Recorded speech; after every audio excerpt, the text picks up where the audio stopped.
మాతృభాష ప్రాధాన్యం. వ్యక్తిని పరిపూర్ణ మానవుడిగా తీర్చిదిద్దేదే మాతృభాష.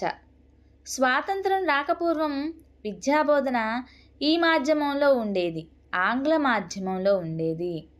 ఈరోజు మనం చెప్పుకున్నవన్నీ మాతృభాష ప్రాధాన్యంలో కానీ మాతృభాషకు సంబంధించి కానీ మొత్తం కూడాను ప్రీవియస్ పేపర్స్లో ఉన్నవి మాత్రమే నేను మీకు దీనిలో పొందుపరిచి చెప్పబడుతుంది. సో అందరూ బాగా కష్టపడి చదువుకోండి, మంచి మార్కులు సంపాదించండి. వ్యక్తిని పరిపూర్ణ మానవుడిగా తీర్చిదిద్దేది మాతృభాష. స్వాతంత్రం రాకపూర్వం విద్యాబోధన ఈ మాధ్యమంలో ఉండేది, ఆంగ్ల మాధ్యమంలో ఉండేది. మాతృభాష తెలుగును దేశ భాషలందు తెలుగు లెస్స అని కొనియాడింది శ్రీకృష్ణదేవరాయలు. ఈ బిట్టు చాలా చాలా ఇంపార్టెంట్, చాలాసార్లు కూడా వచ్చింది. ఆంగ్ల పండితులు తెలుగును ఏమని కొనియాడారు? ఆంగ్ల పండితులు తెలుగును ఏమని కొనియాడారు? The Italian of the east, the Italian of the east అని కొనియాడారు ఆంగ్ల పండితులు.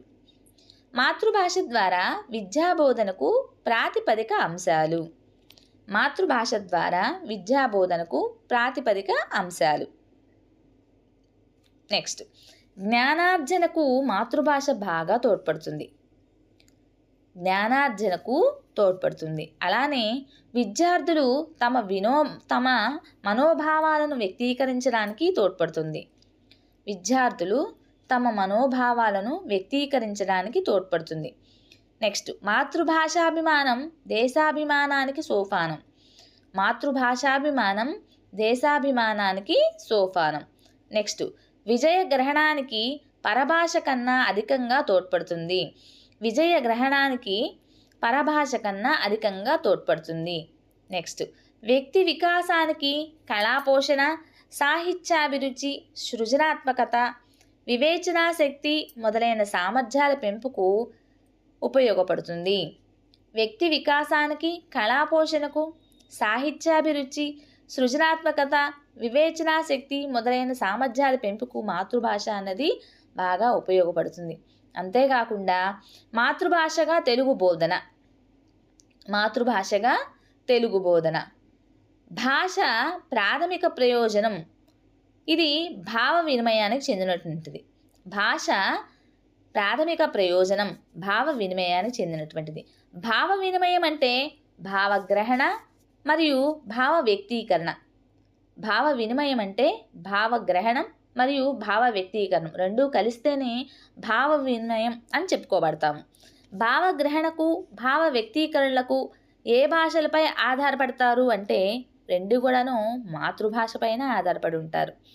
భావగ్రహణకు కానీ భావ వ్యక్తీకరణకు కానీ భావ వినిమయం ఏర్పడినప్పుడు అవి మొత్తం కూడాను మాతృభాష మీదే ఆధారపడి జరుగుతుంది.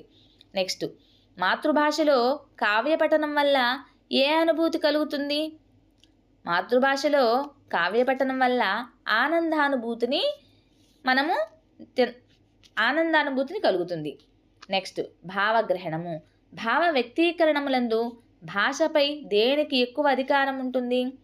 భావ వ్యక్తీకరణములందు భాషపై దేనికి ఎక్కువ అధికారం ఉంటుందంటే భావ వ్యక్తీకరణకే ఎక్కువ అధికారం ఉంటుంది. విద్యార్థి తన మూర్తివత్వం సమగ్రంగా వికసింపజేయటంలో విశిష్టమైనటువంటి పాత్ర వహించేదే మాతృభాష. మాతృభాషకు ప్రాణము దాని యొక్క వ్యవహారమే.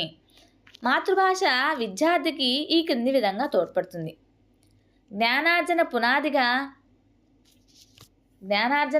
పునాది వేయడానికి, భావ వ్యక్తీకరణకు, విజయగ్రహణ సౌందర్యం పెంపొందించడానికి, అలానే సాహిత్య అభిరుచితో పాటు సృజనాత్మకతను పెంపొందించుటకు మాతృభాష ద్వారా పెంపొందే విలువలు, రసానుభూతి, ఉత్తమ సంస్కారం, మానవతా విలువలు, సామాజిక విలువలు, నైతిక విలువలు మొదలైనవి. అంతేకాకుండా తెలుగు భాషలోని గేయాలు, పద్యాలు, కావ్యపఠనం ద్వారా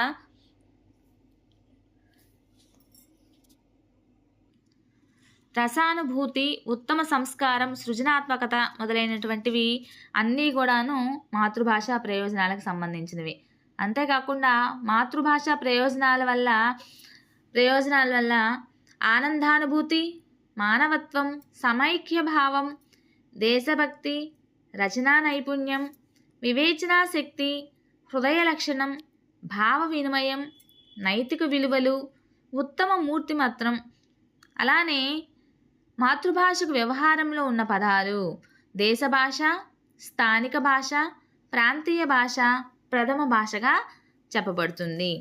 వ్యక్తి ఒక భాషలోని భాషా నుడికారాన్ని సహజంగా అలవార్చుకొని అతను సంభాషణ సమయంలో దాన్ని సులభంగా ఉపయోగించగలిగితే అదే మాతృభాషగా చెప్పవచ్చు.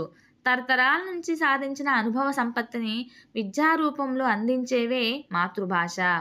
అన్ని విషయాల్లో అంతర్గతంగా ఉండేది మాతృభాష. సో టీచర్స్, మీకు కనుక ఈ వీడియో నచ్చినట్టయితే ప్లీజ్ లైక్ చేయండి, షేర్ చేయండి, సబ్స్క్రైబ్ చేయండి, సపోర్ట్ చేయండి.